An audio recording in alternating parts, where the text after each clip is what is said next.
guys, welcome back. இன்னைக்கு நம்ம கிட்ட என்னோட வேர்ட்டஸ் இருக்கு. ரொம்ப நாளாக ஆசைப்பட்டு எடுத்த ஒரு வண்டி. ஸோ இதோட ஓனர்ஷிப் ரிவ்யூ தான் இப்போ பண்ண போகிறோம். இந்த வண்டி எடுக்கிறதுக்கு நான் ரொம்ப ரிசர்ச் பண்ணேன். ஒரு ஜெர்மன் கார் எடுக்கணும்னு ஒரு ஆசை இருந்துச்சு. அந்த ஆசையில் ஒரு 6 மாதம் தேடினேன். யூஸ்டு காராவது எடுக்கலாமே, ஒரு BMW ஆடி எடுக்கலாமேன்னு பார்த்தேன். ஆனால் எதுவும் செட் ஆகலை. கடைசியாக ஒரு புது வண்டியை எடுத்துடலாமே, கொஞ்சம் பட்ஜெட்டுக்கு எக்ஸ்ட்ரா தான் எடுத்து. இது ஆல்மோஸ்ட் ஒரு 3 months ஆகுது. 5500 கிலோமீட்டர்ஸ் ஓட்டிட்டேன். ரொம்பவே ஒரு ஹாப்பியான ஃபீல். இந்த வண்டியில் சில பாசிட்டிவ்ஸும் இருக்குது, நெகட்டிவ்ஸும் இருக்குது. ஸோ எல்லாத்தையுமே இந்த ரிவ்யூவில் பார்த்துருவோம். அண்ட் இந்த வண்டியோட வேரியண்ட் வந்துட்டு ஹைலைன், அதாவது கம்ஃபர்ட் லைன் இருக்குது, ஹைலைன் இருக்குது, டாப் லைன் இருக்குது. ஸோ என்னோடது மிட் வேரியண்ட் அண்ட் இது மேனுவல். ஸோ ஏன் நான் இதை சூஸ் பண்ணேன் எல்லாத்தையுமே இந்த ரிவ்யூவில் பார்த்துருவோம். ஆக்சுவலாக இந்த வண்டி வந்து ஸ்டாக்கில் இல்லை, நான் கொஞ்சம் மாடிஃபிகேஷன் பண்ணியிருக்கேன். ஸோ இது ஸ்டாக் கண்டிஷனில் இல்லை. ஸ்டாக் கண்டிஷனில் வந்து இதில் வந்து இந்த க்ரோம் வரும், இதுலேயும் க்ரோம் வரும். ஹெட்லைட்ஸ் இப்படியே தான் இருக்கும், கீழேயும் ஒரு க்ரோம் வரும். ஸோ இது ஃபுல்லாகவே நான் பிளாக் அடிச்சிருக்கேன். இது ஃபுல்லாக. ஸோ ஹெட்லைட் டிசைன் வந்து வேறு வேரியண்ட்டுக்கு டிஃபர் ஆகும். ஆக்சுவலாக டாப் லைன் ஜிடிக்கெலாம் இந்த ஹெட்லைட் வந்து டிஃப்ரெண்ட்டாக ப்ரொஜெக்ட் செட்டப்பில் வரும். பட் இதுவே செம பவராக இருக்குது. அப்படியே சைடில் வந்தோன்னா வீல்ஸ், இந்த அலாய் வீலுமே டிஃபர் ஆகும் வேறு வேரியண்ட்டுக்கு. இது ஹைலைனுக்கு மட்டும் இந்த அலாய் வரும். டாப் லைனுக்கு வந்து டைமண்ட் கட் அலாய்ஸ் வரும். இதெல்லாம் காமன் தான். டாப் லைனில் வந்து இது பிளாக் பண்ணியிருப்பாங்க டாப் லைன் ஜிடி வேரியன்ஸில். இதுலேயுமே க்ரோம் தான் வரும், நான் பிளாக் பண்ணியிருக்கேன். அண்ட் இந்த வண்டியோட ரொம்ப அழகான விஷயமே இந்த டெய்லைட் தான். நிறைய பேர் என்கிட்ட கேட்டாங்க, இது வந்து நீங்கள் பண்ணிங்களா அப்படின்னு கேட்டாங்க. இல்லை, இது வந்து கம்பெனிலே இப்படி தான் வந்துச்சு. ஸோ இது ரொம்ப ஒரு அழகான விஷயம். பின்னாடிலேருந்து பார்க்குறப்போ கொஞ்சம் குட்டியாக தெரியும் வண்டி, பட் லெங்த் வைஸ் ரொம்பவே லெங்க்தி வண்டி இது. அப்படியே நம்ம என்ஜின் பேயை பார்த்துருவோம். ஸோ இதுதான் 3 cylinder TSI என்ஜின். அண்ட் இது ஒரு டர்போ என்ஜின் கூட. இப்போ நம்ம காரோட இன்டீரியரில் பார்த்துடலாம்.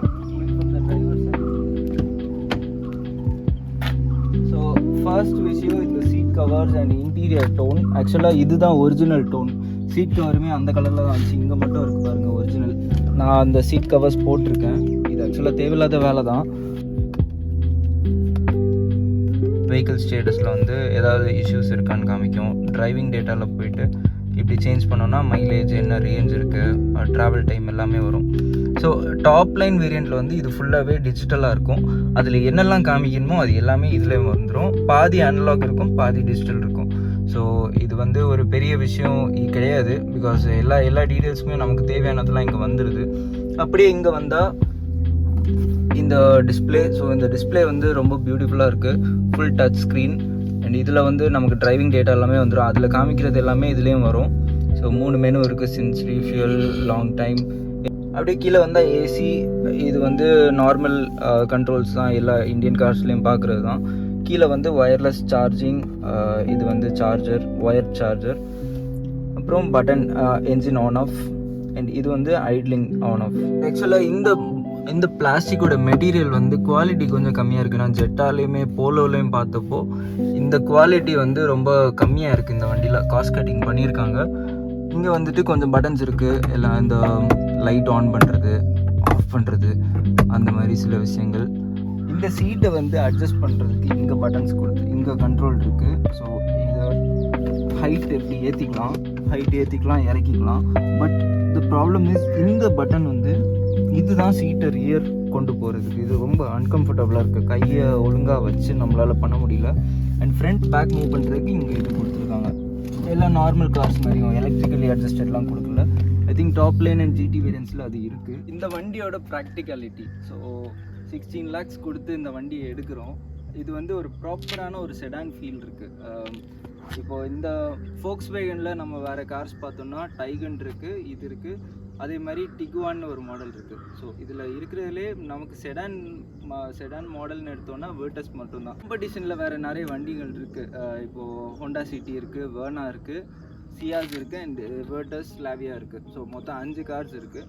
இதில் வந்து ஸ்லாவியா அண்ட் வேர்ட்டஸ் ஆல்மோஸ்ட் சேம் தான், எந்த வித்தியாசமும் கிடையாது. சேம் பிளான்ட்டில் தான் மேனுஃபேக்சர் பண்ணுறாங்க. கொஞ்சம் டிஃப்ரென்ஷியேட் பண்ணுறதுக்காக ஹெட்லைட், டெய்ல் லைட், அப்புறம் ஸ்டியரிங், இதெல்லாம் கொஞ்சம் டிஃப்ரென்ஸ் இருக்கும். ஸோ எனக்கு வந்து ஸ்கோடா ஆர் Volkswagenன்னு பார்க்குறப்போ Volkswagen கொஞ்சம் பெட்டர்னு தோணுச்சு. இதெல்லாம் என்ஜின் வந்து வேறு லெவல் என்ஜின்.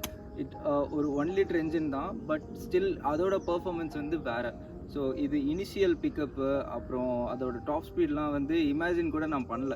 ஸோ வண்டி வாங்குறப்போ ஒரு சின்ன ஃபீல் இருந்துச்சு, ஜிடி எடுத்துருக்கலாமோ அப்படின்னு. இப்போது அந்த ஃபீல் இருக்குது. பிகாஸ் ஜிடி வந்து இன்னும் ஒரு 7 lakhs எக்ஸ்ட்ரா. ஸோ அவ்வளோ என்னால் அஃபோர்ட் பண்ண முடியல. ஸோ வேறு வழி இல்லாமல் இதை எடுத்தேன்.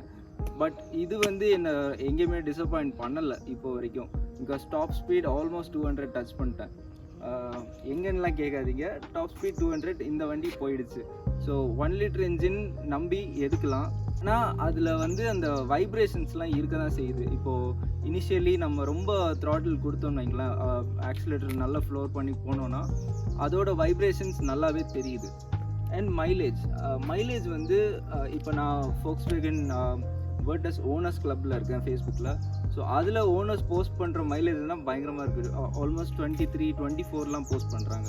ஸோ எனக்கு இதில் வந்தது வந்து 19 வந்திருக்கு ஆவரேஜ். லாங்கில் வந்து க்ரூஸ் போட்டு ஆல்மோஸ்ட் ஒரு 80-90ல் ஓட்டினா நமக்கு 19 வரும், 19 to 20 வரும். ஃபோர்ஸாக வண்டியை ஓட்டி ரேஷாக ஓட்டிகிட்டு இருந்தோன்னா 6-7 அந்த ரேஞ்சில் தான் எக்ஸ்பெக்ட் பண்ண முடியும். அண்ட் சிட்டியில் ஓட்டுறப்போ ஒரு 11 to 12 வரும். ரொம்ப பம்பர் டு பம்பர் டிராஃபிக்னா 10 தான் வரும். ஸோ அதுதான் இந்த வண்டியோட மைலேஜ் ஃபிகர்ஸ்.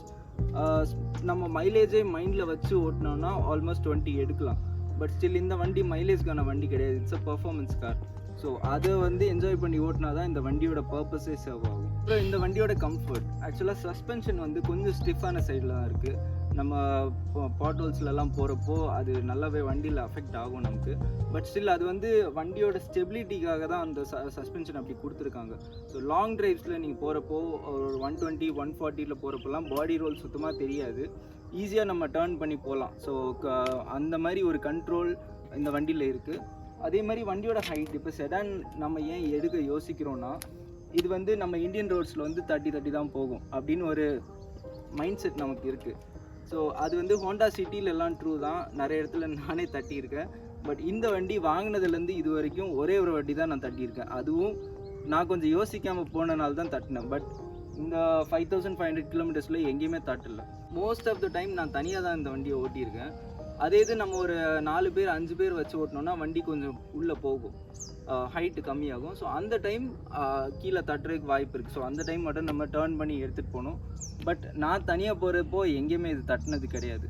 ஸோ அந்தளவு ஹைட்டு அதிகமாக தான் கொடுத்துருக்காங்க. டெக்னிக்கலாக எனக்கு நம்பர்ஸ் தெரியல, பட் ப்ராக்டிக்கலாக எனக்கு வந்து இது ஓகே.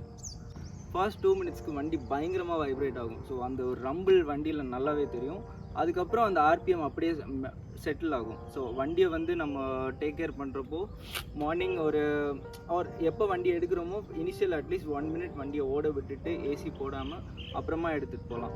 அண்ட் வண்டியில் டர்போ லேக் ரொம்பவே இருக்குது. ஸோ செகண்ட் கியரில் நம்ம போகிறப்போ வண்டியில் டர்போ லேக் நல்லாவே தெரியுது. இப்போ ஸ்பீட் பிரேக்கர் நம்ம போகிறப்போ செகண்ட் கியர் நம்ம போட்டுட்டு ஸ்பீட் பிரேக்கரில் ஏற்றுவோம். ஸோ அந்த டைம் கொஞ்சம் டர்போ லேக் இருக்குது. பட் எனக்கு பழகிடுச்சு, இப்போது என்னால் அந்த லேக்லாம் ஃபீல் பண்ண முடியல. பட் என் ஃப்ரெண்ட்ஸ் இதை ஓட்டுறப்போ ரொம்பவே டர்போ லேக் இருக்குது அப்படின்னு தான் சொல்கிறாங்க. பர்ஃபார்மன்ஸ் ஓரியன்டாக பார்க்குறப்போ நான் ரொம்பவே சாட்டிஸ்ஃபை ஆகிருக்கேன். Because it's a manual and நான் எதிர்பார்க்குற பவர் இந்த வண்டியில் இருக்குது. பட் ஹில்ஸில் வந்து சூப்பராக ஏறிடுச்சு இந்த வண்டி. 2 வாட்டி ஹில்ஸுக்கு எடுத்துகிட்டு போனேன். பட் ரொம்ப ஸ்டீப்பான இடத்துல வந்து வீல் சுற்றிட்டே தான் இருக்கும், மேலே போகலை.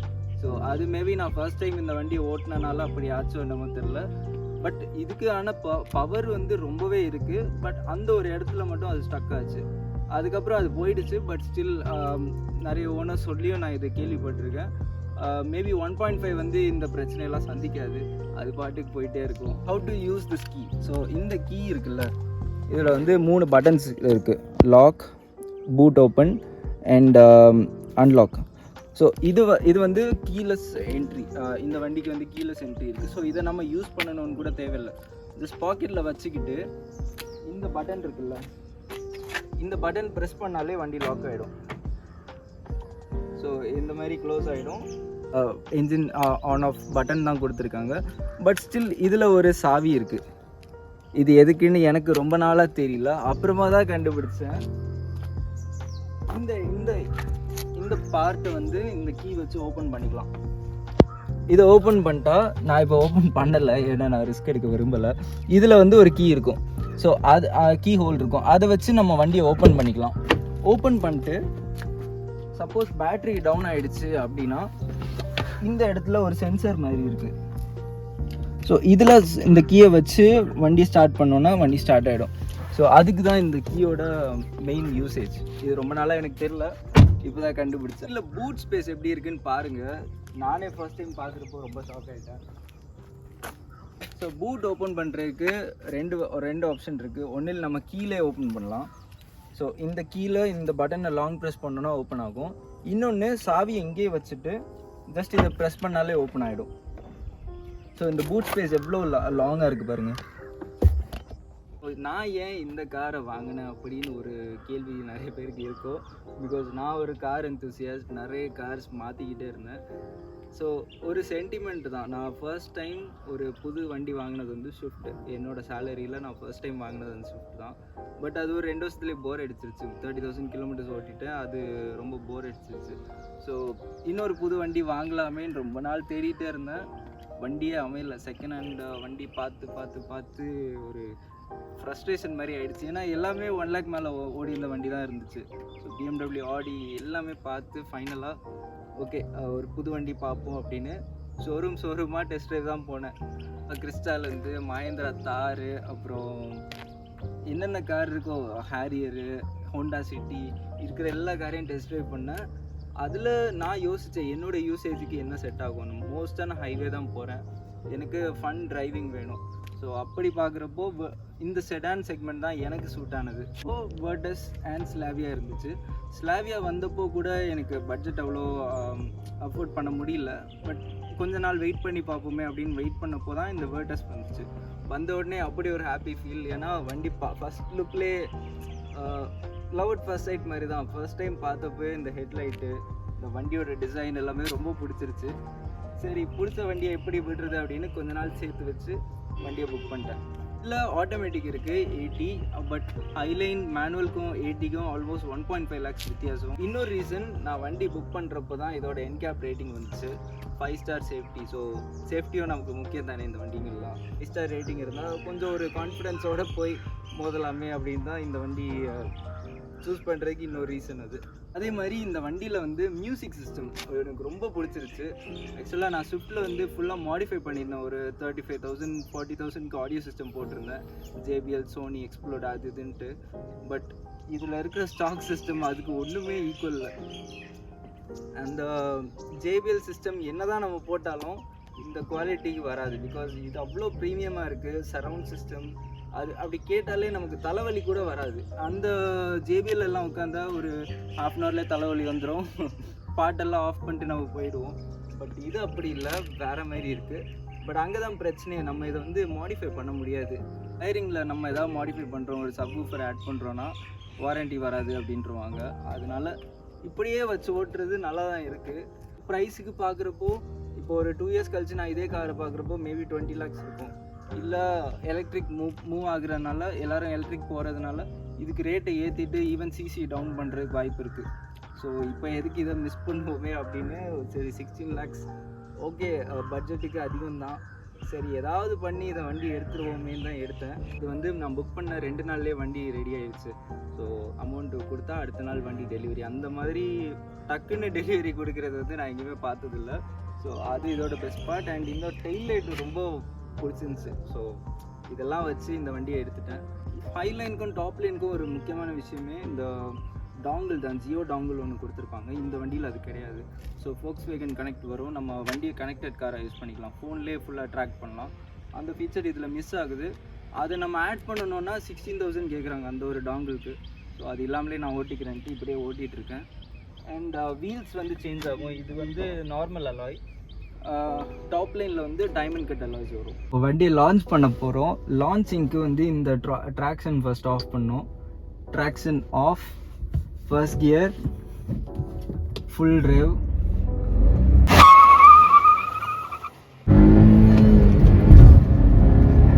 செமையாக போகுது வண்டி. ஆக்சுவலாக இதெல்லாம் நான் முன்னாடியே பண்ணிட்டேன். செகண்ட் கியர்லேயே 100 தாண்டிடுச்சு. இப்போ இவ்வளோ கேப் தான் இருக்குது. பிரேக் அடிக்கிறேன்,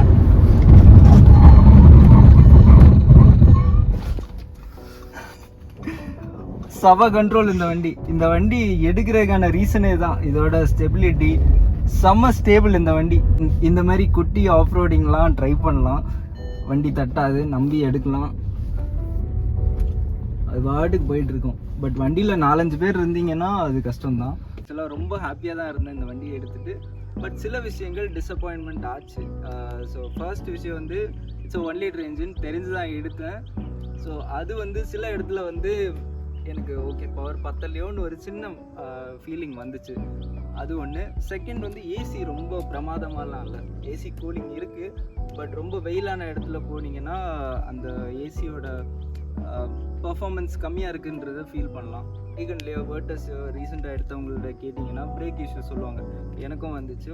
ஸ்டார்டிங் 3000 கிலோமீட்டர்ஸ்லேயே பிரேக் நாய்ஸ் வர ஆரம்பிச்சிருச்சு. நானும் சரி இது நார்மல் தான் எல்லாரும் சொல்கிறதா அப்படின்ட்டு நானும் ஓட்டிகிட்டு இருந்தேன். பட் ஒரு 5000 கிலோமீட்டர்ஸில் வந்து பிரேக் வந்து வெட்ட ஆரம்பிச்சிருச்சு. இப்போது நம்ம பிரேக் பிடிக்கிறோன்னா காலில் அது ஜர்க் ஆகும், நமக்கு ஸ்டியரிங்லேயும் ஜர்க், அந்த அளவுக்கு ஒரு ஜர்க் தெரிஞ்சுது. அப்புறம் சர்வீஸ் சென்டரில் போனேன். அது ஒரு கண்டினியூஸ் ப்ராசஸ். நம்ம இந்த வண்டி வாங்கினா அதுக்கு நம்ம யூஸ் ஆகிக்கணும், இந்த மாதிரி இஷ்யூஸ்லாம் வரும் அப்படின்னு. ஸோ இந்த மாதிரி பிரேக் இஷ்யூஸ்லாம் இந்த வண்டியில் வரும்னு நினச்சிக்கிட்டே வாங்கினோன்னா பிரச்சனையே இருக்காது. ஏன்னா நான் எடுக்கிறப்பவே மைண்ட் அப்படி ஃபிக்ஸ் பண்ணிட்டேன், இதில் கொஞ்சம் இஷ்யூஸ் வரும், ஸோ ப்ராப்ளம் இல்லை அப்படின்னு. அப்புறம் உள்ள டிஜிட்டல் ஃபீச்சர்ஸ் பார்த்தோன்னா ஆண்ட்ராய்டு ஆட்டோ, ஆப்பிள் கார்ப்ளே இருக்குது. ஆப்பிள் கார்ப்ளே வந்து சூப்பராக ஒர்க் ஆகுது, எந்த ப்ராப்ளம் இல்லை. பட் ஆண்ட்ராய்ட் ஃபோன்ஸ் கனெக்ட் பண்ணுறப்போ கொஞ்சம் அது லேக் ஆகுது. அண்ட் ஒயர்லெஸ் சார்ஜிங்குமே ரொம்ப சூப்பர்லாம் சொல்ல முடியாது, எப்போவுமே அது ஒர்க் ஆகுது. அதுக்கு தோணுச்சுன்னா அது சார்ஜ் பண்ணும். அந்த மாதிரி சில விஷயங்கள் இருக்குது. ப்ளஸ் வண்டியோட குவாலிட்டி பற்றி நான் கண்டிப்பாக சொல்லணும். ஸோ வண்டி நான் ஃபர்ஸ்ட் டைம் டெலிவரி எடுத்து ஷோரூம்லேயே நான் வண்டியை டெலிவரி எடுக்கிறேன். இந்த கியர் நாப் இருக்குல்ல கையில் வந்துருச்சு. ஸோ அது வந்து நான் எக்ஸ்பெக்ட் பண்ணலை. பட் உடனே அவங்க மாற்றி கொடுத்துட்டாங்க. சேட்லி அதை நான் வீடியோ எதுவும் எடுக்கலை, அவங்க உடனே வண்டி எடுத்துகிட்டு போயிட்டாங்க. ஸோ அது மிஸ் ஆகிடுச்சு, இல்லைனா வீடியோ எதுவும் எடுத்துருக்கலாம். இதுதான் வண்டியோட ஜாக்கி. ஸோ ஜாக்கி வந்து நார்மலாக இருக்கும். பட் இந்த வண்டிக்கு பாருங்கள், ஏன் வண்டிக்கு ஸ்பெஷலாக ஒரு சைடாக வளைஞ்சிருக்கும், தெரியுதா? ஏன்னா வண்டியில் போட்டு நான் ஏற்றுறேன், அது பாட்டுக்கு உடஞ்சி பெண்ட் ஆகிடுச்சு. நல்ல வேளை வண்டிக்கு எதுவும் ஆகலை. ஸோ இந்த மாதிரி குவாலிட்டி விஷயங்கள் வந்து Volkswagen கொஞ்சம் காம்ப்ரமைஸ் பண்ணாமல் இருந்திருந்தால் இது வந்து 100% சாட்டிஸ்ஃபேக்ஷனாக இருந்திருக்கும். இப்போ இதுக்கு நான் ஷோரூமில் போய் கேட்டால் அவங்க சொல்கிறாங்க இது உங்கள் டேமேஜ், நீங்கள் 1500 பே பண்ணுங்கள். சண்டை போட்டு திரும்பவும் இதே மாதிரி ஒரு ஜாக்கி வாங்குறதுக்கு நான் அமேசான்லேயே வாங்கிட்டு போயிடுவேன். பிகாஸ் இதே மாதிரி இன்னொன்று வாங்கி வண்டியில் போட்டு ஏற்றுறப்போ அதுவும் உடஞ்சிருச்சுன்னா மனசு கஷ்டமாயிடும். ஸோ இங்கே பாருங்கள், இதோட குவாலிட்டியே ரொம்ப மட்டமாக இருக்குது. இது ஃபுல்லாக இந்த சைடு உடஞ்சிருச்சு, பெண்ட் ஆகியிருக்கு, இந்த சைடு மேலே தூக்கிட்டு இருக்கு நார்மலாக. So Volkswagen should have taken this proper. விஷயத்தில் டிசப்பாயிண்ட் ஆனது என்னென்னா, இப்போ நான் ஃபேஸ்புக்கில் நிறைய போஸ்ட் பார்க்குறேன், வேர்டஸ் வாங்கினா எஸ்விபி ஃப்ரீ. எஸ்விபினா சர்வீஸ் பேக்கேஜ் 4 இயர்ஸ்க்கு வந்து ஃப்ரீயாக கொடுத்துருவாங்க அப்படின்னு. நான் புக் பண்ணப்போ அதெல்லாம் கொடுக்கல.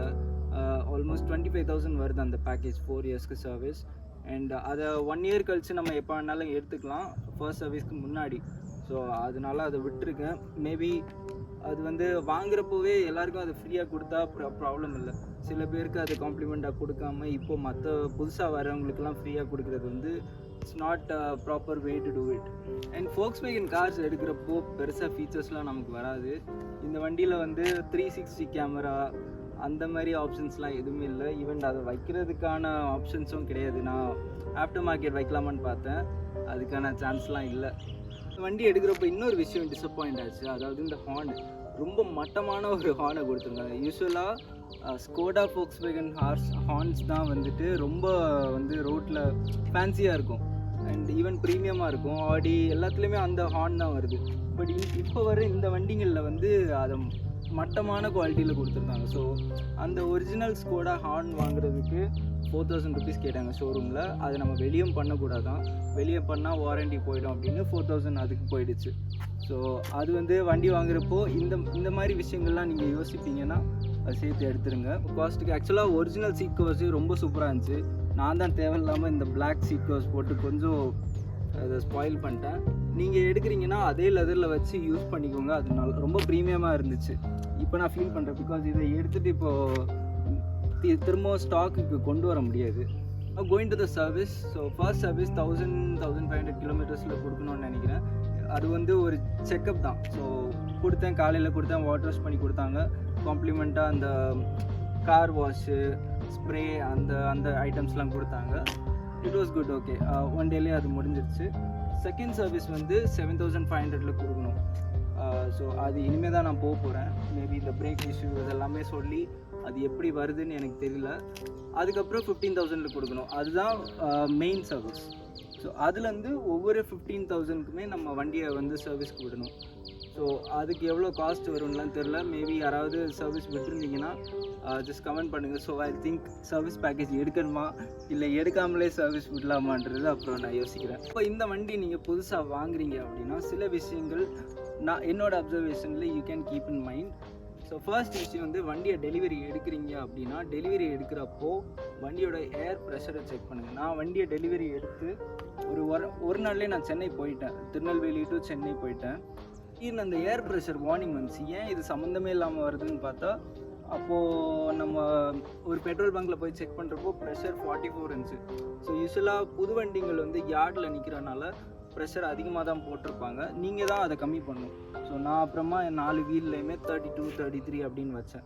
செகண்ட் விஷயம், நம்மளோட ரெஜிஸ்டர்டு இமெயில் அட்ரஸ் அதில் சில மிஸ்டேக் இருந்துச்சுன்னா நமக்கு எதுவுமே வராது. ஸோ இப்போ வரைக்கும் என்னோடய இமெயில் அட்ரஸ் வந்து தப்பாக கொடுத்துருக்காங்க. சர்வீஸ் போனப்போ தான் அதை மாற்றினேன். ஸோ நமக்கு வாரண்ட்டி அக்ரிமெண்ட்டு எதுவுமே வந்திருக்காது. எனக்கு இது வரைக்கும் வரல. ஸோ இமெயில் அட்ரஸ் செக் பண்ணிக்கோங்க. விஷயம், வண்டி வாங்குறப்போ எஸ்பிபி காம்ப்ளிமெண்ட்டாக எடுத்துருங்க. அது எப்படியாவது பார்கெயின் பண்ணி நெகோஷியேட் பண்ணி அதை எடுத்துருங்க. பிகாஸ் அது ரொம்ப யூஸ்ஃபுல்லான விஷயம் தான். 4 இயர்ஸ்க்கு நமக்கு செலவே கிடையாது. இதுலேயே நீங்கள் டாப் லைன் வேரியண்ட் எடுக்கிறீங்கன்னா அதில் Volkswagen கனெக்ட் வரும், இந்த ஜியோ டாங்கிள் வச்சு. இப்போ ரீசெண்டாக ஓனர்ஸ் நிறைய பேர் கம்ப்ளைண்ட் பண்ணுறது என்னென்னா அது ஒர்க் ஆகலை அப்படின்னு. ஸோ அதே நீங்கள் செக் பண்ணிக்கோங்க வண்டி எடுக்கிறப்போ. ஈவன் உங்கள் நம்பரை வந்து ப்ராப்பராக அப்டேட் பண்ணால் தான் உங்கள் ஃபோனில் கனெக்ட் ஆகும். ஸோ அந்த மாதிரி விஷயங்கள்லாம் இருக்குது, நோட் பண்ணணும். இதில் ஐடில் ஆன் ஆஃப் கொடுத்துருக்காங்க. ஸோ அது எப்போவுமே ஆஃபில் வச்சுக்கோங்க. பிகாஸ் இது வந்து ஒரு டர்போ என்ஜின். டிராஃபிக்கில் போகிறப்போ டக்குன்னு ஆஃப் ஆகி ஆன் ஆகிட்டு இருந்தால் டர்போ சீக்கிரமாக லைஃப் போயிடும் அப்படின்னு நான் கேள்விப்பட்டேன். நான் எக்ஸ்பர்ட்லாம் கிடையாது. நான் அதை யூஸ் பண்ணுறதில்ல, எனக்கு பிடிக்கல அந்த ஃபீச்சர். ஸோ அப்படியே தான் வண்டியை ஓட்டிகிட்ருக்கேன். இவ்வளோ விஷயங்கள் இந்த வண்டியில் இருக்குது. நீங்களும் புது வண்டி பார்த்துட்ருக்கீங்க, செடானில் பார்த்துட்ருக்கீங்கன்னா ஸ்லாவியா ஆர் வர்டஸ் ரெண்டுமே சூப்பர் வண்டிங்க தான். எடுக்கலாம், நம்பி எடுக்கலாம். அண்ட் உங்களுக்கு இன்னும் வேறு என்ன வீடியோஸ் வேணும்னு கமெண்ட் பண்ணுங்கள். தேங்க்யூ, பாய்.